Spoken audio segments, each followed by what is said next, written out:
Hello friends, welcome back to my channel. তোমরা সবাই কেমন আছো? আশা করি তোমরা সবাই খুব ভালো আছো। হ্যাঁ, আমিও খুব ভালো আছি। আর আজকে আবারও মা লক্ষ্মীর একটা সাজের ভিডিও নিয়ে চলে এসেছি। তার আগে আমি একটু বড় মাকে ভালো করে তার জায়গাতে গুছিয়ে রেখে দিই।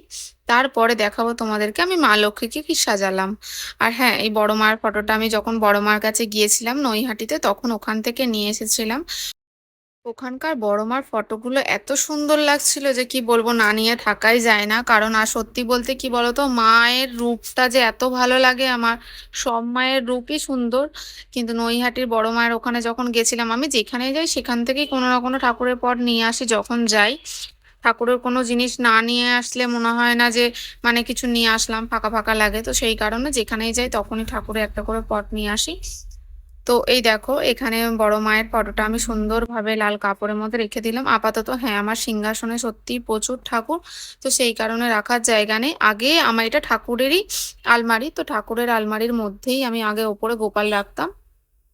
এখন গোপালদের নতুন আরেকটা আলমারি আনবার পরে তার ওপরে গোপালদের রাখি আমি। হ্যাঁ, এবার সবাই বলতে পারো কেন আলমারির ওপরে গোপালদেরকে রাখো? না, কেন বলো তো, উঁচুতে রাখি এই কারণেই, নিচেতে ঝাঁটফাট দিই যদি ঝাঁটার হাওয়া লাগে, সেই কারণে জল চৌকিতে আমি রাখিনি। সেই কারণে সেখানটাতে সেই হিসাবেই ব্যবস্থা করা হয়েছে। আর অন্য কোথাও আমাদের জামা কাপড় তো থাকে না, এই ওদের জামা কাপড় থাকে বলে ওখানেই রাখা হচ্ছে। আর ওনার ঝাঁটার হাওয়া ফাওয়াও লাগে না যতই হোক। গোপাল আছে, মা লক্ষ্মী আছে, সবাই আছে। সিংহাসনটা যেহেতু উঁচু, তো সেখানে অসুবিধা হয় না। তো দেখো, এই দেখো মা লক্ষ্মীকে আমি সাজানো শুরু করে দিয়েছি। মা লক্ষ্মীকে আমার স্নান করানো হয়ে গিয়েছিল, এবার আমি রেডি করে নিচ্ছি। এই ঘাগরাটা আমি তোমাদেরকে দেখিয়েছি, মনে আছে? এটা কোন নগর থেকে এনেছিলাম সেই। তো ভিডিওতে আমি তোমাদেরকে, এর আগের ভিডিওতে আমি দেখিয়েছিলাম, দোকানের নাম দেখিয়ে দিয়েছিলাম, দোকান দেখিয়ে দিয়েছিলাম, কিভাবে গেছিলাম সেটাও দেখিয়ে দিয়েছিলাম। তো তোমরা ওই ভিডিওতে গিয়ে দেখে নেবে। তো দেখো কত সুন্দর লাগছে পরে, আর সত্যি খুব সুন্দর বানায় কাকিমা এই জামা কাপড়গুলো। কাকিমারও ইউটিউবে চ্যানেল রয়েছে, সেখানে গিয়ে পারলে তোমরা দেখে নিতে পারো।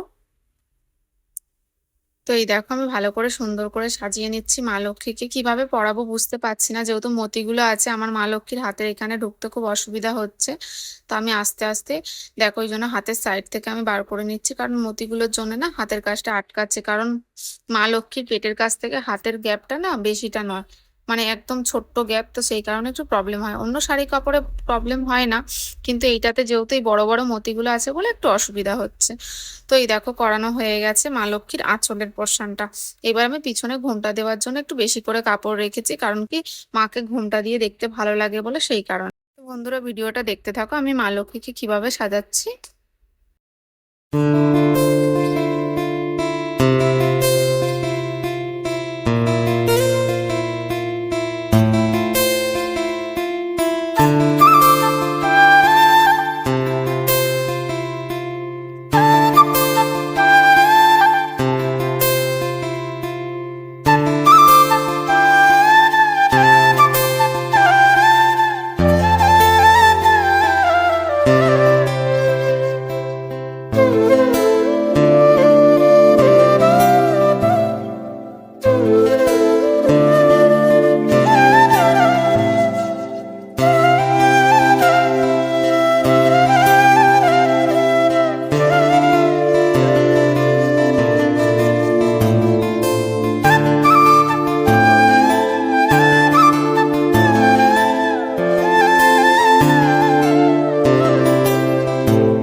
দেখো বন্ধুরা, মা লক্ষ্মীর ফাইনাল লুক তোমাদেরকে দেখিয়ে দিলাম কিরকম লাগছে। আমার পুজো হয়ে গেছে, মা লক্ষ্মীর পুজো করা হয়ে গেছে।